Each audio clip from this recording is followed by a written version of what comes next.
Hey there, thanks for tuning into Duckbricks. I'm Chris and welcome to LEGO Mini Reviews, the show where I review a ton of different LEGO vintage and new sets right here on the Duckbricks YouTube channel in a short form format.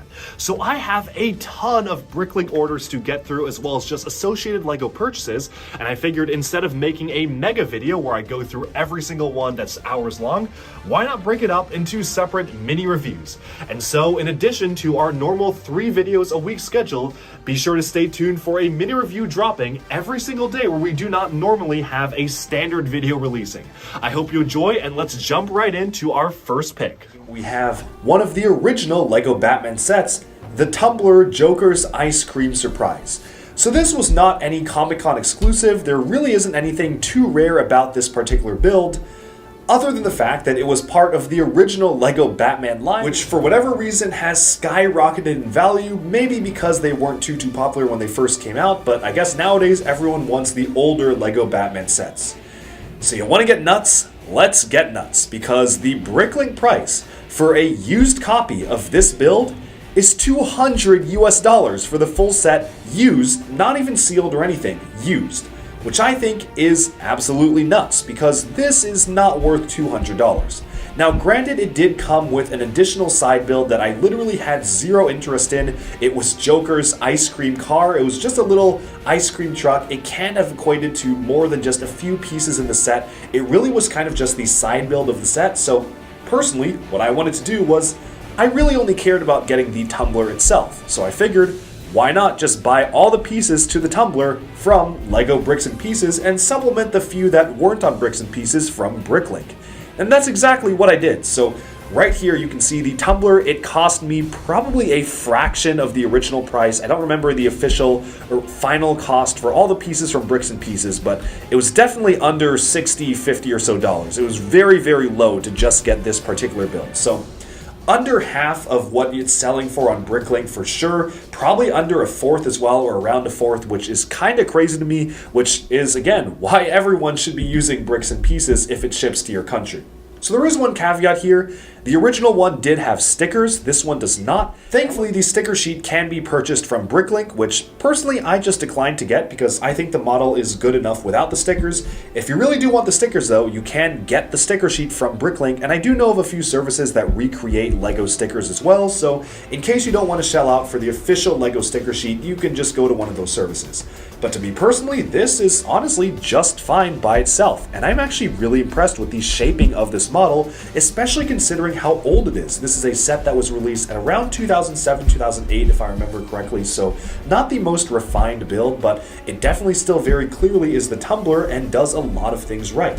What's really cool is that you can fully lift up the cockpit here, and you can see all the way inside. Very simple controls and seating area, but it is nice. It does include 2 seats for 2 different minifigures to sit in, and there is a fun play feature on the back here. It has this cannon that deploys from the back of it. It's the standard Technic competition cannon, but has quite a punch behind it, does pack quite a wallop, so it is always cool to see that integrated into the sets, and you can see it just kind of folds right down there, and it folds in, so it works very, very well. The next thing I wanted to show off is just how this compares to the new minifigure-sized LEGO Tumbler from 2021. So right here, I've brought over 2021's LEGO Tumbler offering, and this I think is really cool because you can see just how far LEGO has come in terms of shaping, in terms of set design, cohesiveness, and quality, because the original set is still very good, and it does have a good charm to it, but just look at how much of an upgrade the 2021 version is from the 2008 version. It's almost night and day, because you can see that a lot of the decals on the windows instead are brick built. You have these kind of rib cages going down. A lot more angular pieces are used in the design, which I really like the usage of these different pieces. It really gets the front right by angling it sloping forwards. This one just kind of is very boxy, and really the difference here is just how these are built, because this comes together by just very simply stacking bricks together. There are very few studs on the side techniques. This is probably the only one, just the one here on the side, and that's really just to cover up the Technic holes. Everything else on this is just kind of just stacking slopes and bricks until you actually get the fully built tumbler. This one, on the other hand, is using all sorts of crazy, unorthodox LEGO techniques.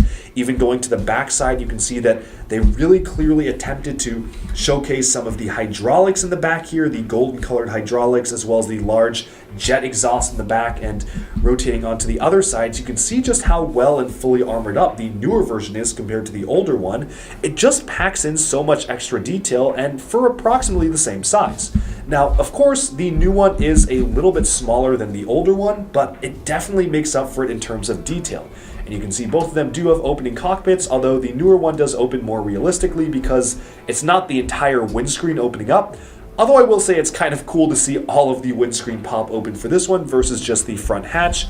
But you can clearly see from this angle just the differences between shaping from older Lego to newer Lego. This one just has windows purely rectangular stacked on the side here.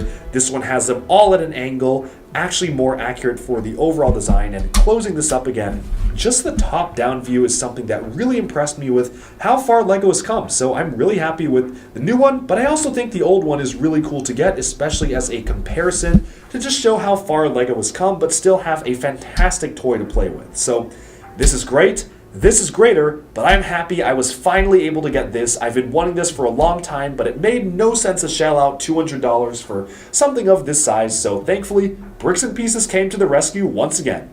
And so, let's move on to our next build. Alright, and with that, we have summed up this mini LEGO review. Thank you all so much for tuning in, and do let me know down in the comments below what do you think of this set. Do you like it? Do you dislike it? And if you own it, what have been your experiences with building and playing with the set itself? Also, let me know in the comments if you like this format of mini reviews. I'm trying to put them out on a fairly regular basis, so thank you so much for tuning in, and I'll talk to you again very soon.